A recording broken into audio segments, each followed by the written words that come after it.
Sir, अगर 60 minute में system ठीक नहीं हुआ तो इस बैंक का पूरा पैसा हैकर के पास चला जाएगा, लेकिन मुझसे हो जाएगा। तू भिखारी है। तू क्या ठीक करेगा ये बैंक? जहां दुनिया के बड़े बड़े इंजीनियर फेल हो गए वहां तू क्या कर लेगा? अगर तूने ये बैंक खोल दिया तो 10 करोड़ तेरे, और अगर नहीं कर पाया तो समझ लेना आज यह बैंक नहीं, पूरी दुनिया का पैसा डूब जाएगा। दुनिया के सबसे बड़े हैकर्स और करोड़ों के सिक्योरिटी सिस्टम घुटने टेक चुके थे। अरबों रुपयों का बैंक अब एक मिट्टी का ढेर बनने वाला था। बड़े बड़े साहब लोग सूट बूट पहनकर पसीने पोंछ रहे थे, क्योंकि उनके पास सिर्फ 60 घंटे थे और सामने था मौत का रेड कोट। जब देश के सबसे बड़े एक्सपर्ट्स ने हाथ खड़े कर दिए, तब बैंक मैनेजर ने 10 करोड़ का दांव खेला। लेकिन उन्हें क्या पता था कि जिस कोड को दुनिया के सुपर कंप्यूटर्स नहीं तोड़ पाए, उसे मुंबई की एक झुग्गी में बैठा यह 15 साल का लड़का सिर्फ 1 मिनट में खाक कर देगा। पर असली खेल तो तब शुरू हुआ जब मैंने सिस्टम के अंदर कदम रखा, क्योंकि ये हैकिंग नहीं थी, ये एक रूह कंपा देने वाला बदला था। आखिर 42वें फ्लोर पर ऐसा क्या था? जानने के लिए सब्सक्राइब बटन दबाकर वीडियो को लाइक करके अंत तक जुड़े रहिए।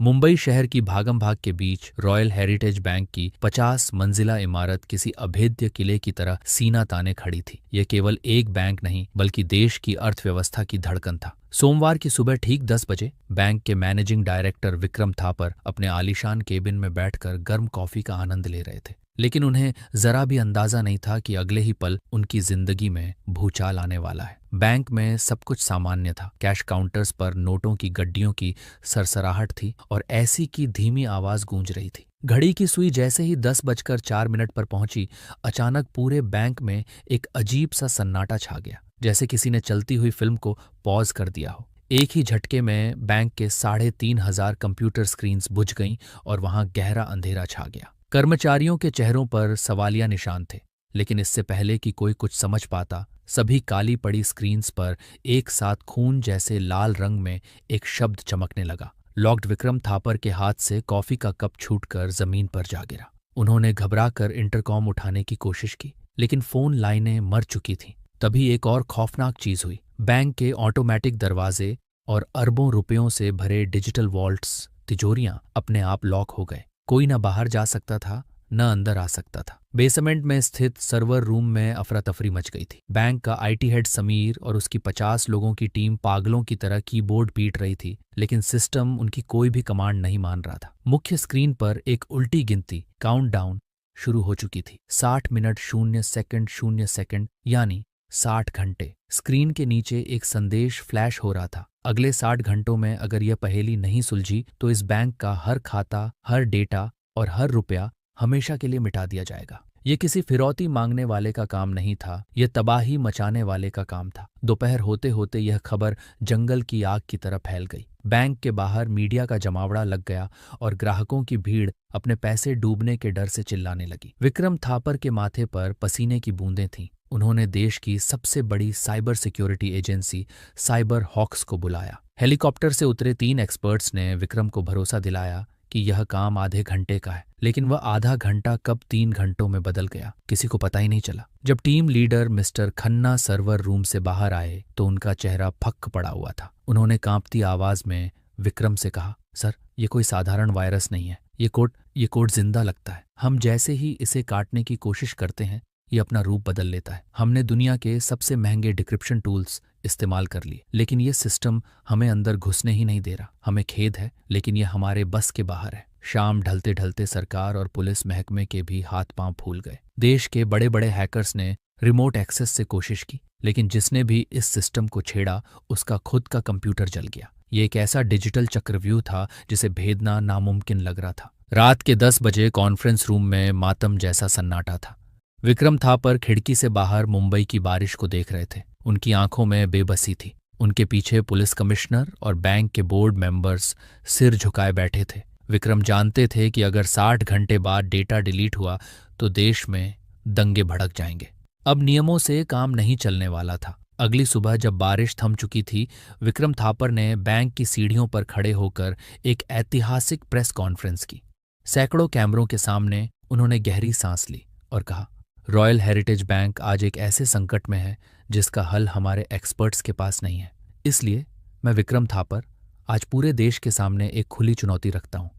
कोई भी, चाहे वो स्टूडेंट हो, फ्रीलांसर हो या कोई अंडरग्राउंड हैकर, जो कोई भी हमारे सिस्टम को अनलॉक करेगा और उस अपराधी का पता लगाएगा, उसे मैं नकद 10 करोड़ रुपए का इनाम दूंगा। साथ ही अगर उस पर कोई पुराना साइबर केस है तो उसे भी रफा दफा किया जाएगा। हमें बस समाधान चाहिए, अभी इसी वक्त। यह ऐलान होते ही पूरे देश में सनसनी फैल गई। हर न्यूज़ चैनल पर ब्रेकिंग न्यूज़ चल रही थी। 10 करोड़ का इनाम, कौन बचाएगा बैंक? सोशल मीडिया पर यह खबर आग की तरह वायरल हो गई। हजारों लोगों ने अपने लैपटॉप खोल लिए, लेकिन बैंक का सर्वर एक लोहे की दीवार बनकर खड़ा रहा। स्क्रीन पर वही चिढ़ाने वाला मैसेज आता, नाइस ट्राई बट नो। कोशिश अच्छी थी पर नहीं। इधर मुंबई की चकाचौंध से मीलों दूर धारावी की एक तंग और बदबूदार गली में टीन की छत वाली एक छोटी सी खोली में एक अलग ही कहानी शुरू हो रही थी। उस अंधेरे कमरे में कबाड़ से उठाए गए कंप्यूटर पार्ट्स का ढेर लगा था। वहां बैठा था 15 साल का आर्यन। दुबला पतला शरीर, बिखरे बाल और फटे हुए कपड़े। वह एक हाथ से वड़ा पाव खा रहा था और उसकी नजरें सामने चल रहे एक पुराने टीवी पर थीं, जहां विक्रम थापर इनाम की घोषणा कर रहे थे। आर्यन ने खाना छोड़ दिया। उसकी आंखों में एक अजीब सी चमक आ गई, जैसे किसी शिकारी को अपना शिकार मिल गया हो। उसने अपने टूटे हुए लैपटॉप की स्क्रीन पर नजर डाली, जहां हरे रंग के कोड तेजी से चल रहे थे। उसने धीरे से मुस्कुराते हुए कहा, इन सूट बूट वालों को लगता है कि सिस्टम को ताकत से तोड़ा जा सकता है, बेवकूफ। आर्यन ने अपनी उंगलियां कीबोर्ड पर रखीं। उसकी टाइपिंग की स्पीड इतनी तेज थी कि उंगलियां दिखाई भी नहीं दे रही थीं। उसने बैंक के सर्वर का एक चोर रास्ता, बैकडोर चेक किया। उसकी स्क्रीन पर भी वही लॉक्ड मैसेज आया जिसने दुनिया के बड़े बड़े इंजीनियरों को डरा रखा था। लेकिन आर्यन डरा नहीं। उसने अपनी जेब से एक पुरानी घिसी हुई पेन ड्राइव निकाली और उसे लैपटॉप में लगा दिया। चलो देखते हैं मिस्टर हैकर, तुम कितने होशियार हो। आर्यन बुदबुदाया और उसने एंटर बटन दबा दिया। दुनिया को लग रहा था कि बैंक खत्म हो चुका है, लेकिन किसी को खबर नहीं थी कि मुंबई की सबसे गरीब बस्ती में बैठा एक 15 साल का लड़का उस 10 करोड़ के सवाल का जवाब अपनी उंगलियों पर नचा रहा था। सवाल बस ये था कि क्या बड़े लोग उसकी बात सुनेंगे। धारावी की उन तंग और कीचड़ भरी गलियों से निकलकर जब आर्यन रॉयल हेरिटेज बैंक की गगनचुंबी इमारत के सामने पहुंचा तो उसे लगा जैसे वह किसी दूसरी दुनिया में आ गया हो। उसके कपड़े बारिश और पसीने से भीगे हुए थे। पैरों में पुरानी हवाई चप्पलें थीं और कंधे पर एक मैला कुचैला बैग लटका था जिसमें उसका वो खटारा लैपटॉप था। बैंक के बाहर का नज़ारा किसी युद्ध के मैदान जैसा था। पुलिस की गाड़ियों के सायरन गूंज रहे थे, मीडिया वाले चिल्ला रहे थे और हजारों लोगों की भीड़ पुलिस बैरिकेड्स तोड़ने की कोशिश कर रही थी।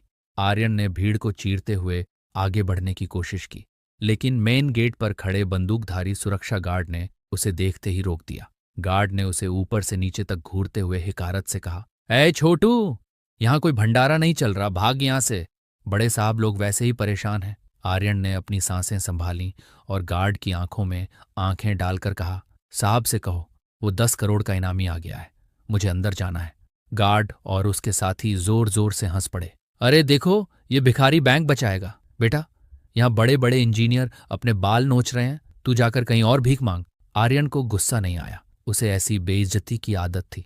उसने कुछ नहीं कहा, बस चुपचाप अपनी जेब से अपना टूटा हुआ स्मार्टफोन निकाला।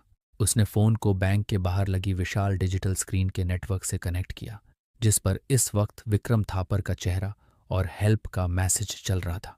आर्यन की उंगलियां फोन की स्क्रीन पर बिजली की तरह चलीं।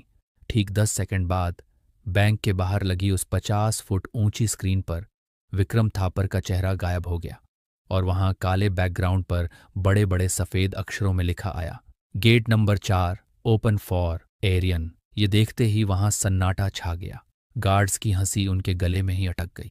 अंदर कंट्रोल रूम में बैठे विक्रम थापर ने जब अपनी स्क्रीन पर यह मैसेज देखा तो वो अपनी कुर्सी से उछल पड़े। उन्होंने तुरंत वॉकी टॉकी पर चिल्लाया, गेट नंबर 4 पर जो भी लड़का खड़ा है उसे इज्जत से अंदर लेकर आओ अभी। 5 मिनट बाद आर्यन बैंक के आलीशान कॉन्फ्रेंस रूम में खड़ा था। वहां का तापमान बेहद ठंडा था और महंगे इत्र की खुशबू आ रही थी जो आर्यन के भीगे कपड़ों की बदबू से बिल्कुल अलग थी। सामने लंबी ओवल टेबल पर विक्रम थापर, पुलिस कमिश्नर और साइबर हॉक्स के हेड मिस्टर खन्ना बैठे थे।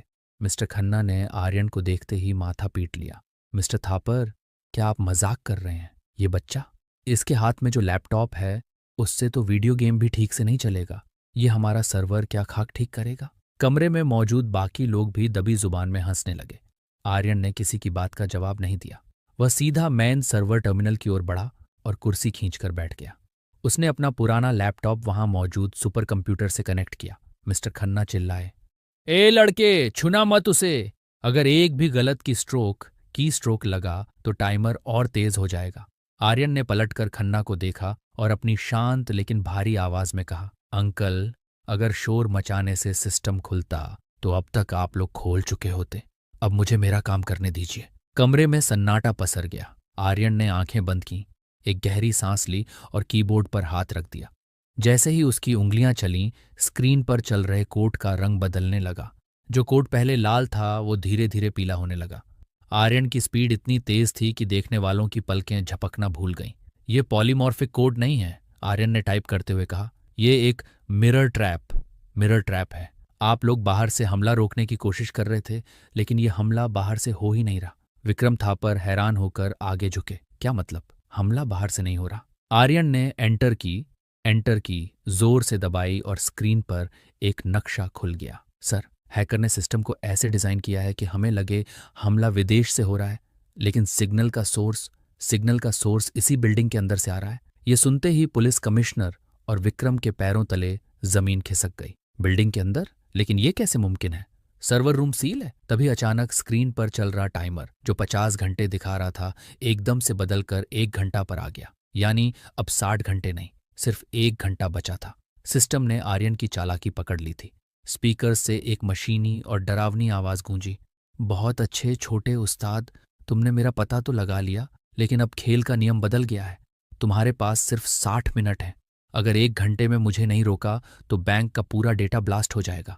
खन्ना घबराकर चिल्लाने लगे, मैंने कहा था इस बच्चे को मत आने दो, इसने सब बर्बाद कर दिया। लेकिन आर्यन के चेहरे पर डर नहीं था। उसने विक्रम की आंखों में देखा और कहा, सर, 10 करोड़ का चेक तैयार रखिए। मुझे पता चल गया है कि यह वायरस कहाँ से ऑपरेट हो रहा है। आर्यन ने स्क्रीन पर एक लोकेशन को पॉइंट किया। वह लोकेशन बैंक का 42वां फ्लोर था। विक्रम का चेहरा पीला पड़ गया। 42वां फ्लोर? वहां तो कोई नहीं जाता। वहां तो हमारा पुराना रिकॉर्ड रूम है, जो सालों से बंद पड़ा है। आर्यन खड़ा हो गया और अपना बैग कंधे पर टांगा। तो चलिए सर, हमें वहीं जाना होगा, क्योंकि आपका सिस्टम कंप्यूटर से हैक नहीं हुआ है, वहां कुछ और ही है। सस्पेंस अपने चरम पर था। एक 15 साल का लड़का, बैंक का मालिक और पुलिस कमिश्नर अब लिफ्ट की तरफ भाग रहे थे, जबकि घड़ी की सुइयां उनकी मौत की उल्टी गिनती गिन रही थी। 79 मिनट, 50 मिनट, 57 मिनट। 42वें फ्लोर पर ऐसा क्या था जो सालों से बंद था? और क्या आर्यन सच में डेटा बचा पाएगा, या वह खुद किसी बड़ी साजिश का शिकार होने जा रहा था? लिफ्ट की स्क्रीन पर 42 का नंबर फ्लैश हुआ और दरवाजा खुल गया। यह फ्लोर अंधेरे में डूबा था और वहां धूल की मोटी परत जमी हुई थी। विक्रम थापर, पुलिस कमिश्नर और आर्यन के साथ 4 हथियारबंद कमांडो अंदर दाखिल हुए। घड़ी की सुई अब केवल 20 मिनट दिखा रही थी। आर्यन अपने हाथ में पकड़े एक छोटे से डिवाइस की स्क्रीन को देख रहा था, जो सिग्नल की ताकत बता रहा था। जैसे जैसे वे फ्लोर के आखिरी छोर पर मौजूद एक पुराने केबिन की तरफ बढ़ रहे थे, डिवाइस की बीप तेज होती जा रही थी। आर्यन उस केबिन के दरवाजे के पास रुक गया। कमांडो ने लात मारकर दरवाजा खोला। सबको लगा था कि अंदर कोई खतरनाक हैकर अपने दर्जनों कंप्यूटरों के साथ बैठा होगा, लेकिन अंदर का नजारा देख सबके होश उड़ गए। केबिन खाली था, वहां कोई इंसान नहीं था। कमरे के बीचों बीच एक पुरानी टेबल पर केवल एक छोटा सा काला बॉक्स रखा था, जिसमें से नीली बत्तियां जल बुझ रही थीं। यह एक क्वांटम राउटर था, जो बैंक के मेन सर्वर से सीधे जुड़ा हुआ था। यह क्या है? विक्रम ने चिल्लाकर पूछा। आर्यन ने शांत स्वर में कहा, यह वो दिमाग है सर, जो आपके पूरे बैंक को निगल रहा है। ये कोई इंसान नहीं, बल्कि एक ऑटोनॉमस एआई प्रोग्राम है, जिसे इस बॉक्स के जरिए अंदर प्लांट किया गया था। तभी उस अंधेरे कमरे में लगी एक पुरानी मॉनिटर स्क्रीन अचानक जल उठी। उस पर एक चेहरा उभरा, जिसे देखकर विक्रम थापर के पसीने छूट गए। वह चेहरा बैंक के ही पूर्व आईटी हेड डॉक्टर खन्ना का था, जिनकी 2 साल पहले एक रहस्यमयी एक्सीडेंट में मौत हो गई थी। स्क्रीन से आवाज आई, विक्रम थापर, मैंने कहा था कि एक दिन तुम अपनी लालच की कीमत चुकाओगे। तुमने मेरे बनाए सुरक्षा सिस्टम को चुराया और मुझे रास्ते से हटा दिया, लेकिन मेरा बनाया हुआ यह एआई प्रोग्राम आज तुम्हारा साम्राज्य खत्म कर देगा। अब सिर्फ 10 मिनट बचे हैं। कमिश्नर चिल्लाया, इस बॉक्स को उखाड़कर फेंक दो। आर्यन ने तुरंत हाथ बढ़ाकर उन्हें रोका। नहीं, अगर इसे हाथ भी लगाया तो इसमें लगा किल स्विच एक्टिवेट हो जाएगा और सारा डेटा उसी पल जल जाएगा। ये बॉक्स सिर्फ एक ही तरीके से बंद हो सकता है। हमें उस मास्टर पासवर्ड की ज़रूरत है जो डॉक्टर खन्ना ने मरने से पहले बनाया था। वक्त तेज भाग रहा था। 8 मिनट, 7 मिनट। विक्रम घुटनों पर गिर गए। मुझे पासवर्ड नहीं पता। खन्ना ने वो पासवर्ड किसी को नहीं बताया था। तभी आर्यन के दिमाग की बिजली चमकी। उसने डॉक्टर खन्ना की तस्वीर को ध्यान से देखा। तस्वीर के पीछे एक पुरानी किताब रखी थी जिसका नाम था the first step. The first step. Aryan ने तेजी से टाइप करना शुरू किया। खन्ना ने हैरान होकर पूछा, तुम क्या कर रहे हो? तुम्हारे पास पासवर्ड नहीं है? आर्यन ने टाइप करते करते कहा, डॉक्टर खन्ना एक जीनियस थे, लेकिन वो एक पिता भी थे। मैंने उनके पुराने रिकॉर्ड्स कल रात ही हैक किए थे। उनकी एक बेटी थी जो 15 साल पहले इसी तारीख को पैदा हुई थी और उसी दिन उसकी मौत हो गई थी। टाइमर अब सिर्फ 60 सेकंड पर था। बैंक के नीचे खड़ी हजारों की भीड़ की सांसें रुकी हुई थीं। देश की पूरी इकोनॉमी एक धागे से लटकी थी। आर्यन ने अंतिम कोड डाला। ये कोड पासवर्ड नहीं बल्कि एक इमोशनल एल्गोरिदम था। उसने कीबोर्ड पर लिखा, rest in peace my angel. जैसे ही उसने एंटर दबाया, कमरे में एक गहरी खामोशी छा गई। टाइमर 001 पर रुक गया। लाल बत्तियां हरी हो गईं। स्क्रीन पर लिखा आया, सिस्टम रिस्टोर्ड। पूरे बैंक के दरवाजे खुल गए। कंप्यूटर सामान्य हो गए। विक्रम थापर ने राहत की सांस ली और वहीं जमीन पर बैठ गए। नीचे खड़ी भीड़ खुशी से झूम उठी। पुलिस कमिश्नर ने आर्यन के कंधे पर हाथ रखा। शाबाश लड़के, तुमने आज इतिहास रच दिया। कुछ देर बाद बैंक के मुख्य हॉल में मीडिया के सामने विक्रम थापर ने 10 करोड़ का चेक आर्यन की तरफ बढ़ाया। कैमरा की फ्लैश लाइट आर्यन की आंखों को चौंधिया रही थी, लेकिन आर्यन ने चेक हाथ में नहीं लिया। उसने शांत आवाज में माइक पर कहा, मुझे यह पैसे नहीं चाहिए सर। बस इस पैसे से उन लोगों की मदद कीजिए जिनका घर इस बैंक की वजह से उजड़ गया था, और धारावी में एक ऐसा स्कूल खोलिए जहां मेरे जैसे बच्चों को सही रास्ता दिखाया जा सके, न कि अपराधी बनाया जाए। आर्यन वहां से मुड़ा और भीड़ को चीरते हुए अपनी फटी हुई चप्पलें घिसटते हुए बाहर निकल गया। विक्रम चिल्लाते रह गए, रुको, तुम कौन हो? तुम्हारा पूरा नाम क्या है? आर्यन ने पीछे मुड़कर नहीं देखा, बस हाथ हिलाया और बारिश में कहीं ओझल हो गया। अगले दिन अखबारों की सुर्खी थी, एक गुमनाम फरिश्ते ने बचाया देश का अरबों रुपया। बैंक का सिस्टम तो ठीक हो गया था, लेकिन उस 15 साल के लड़के ने दुनिया को दिखा दिया कि असली ताकत महंगे सूट और बड़ी डिग्रियों में नहीं, बल्कि एक सही नीयत और तेज दिमाग में होती है।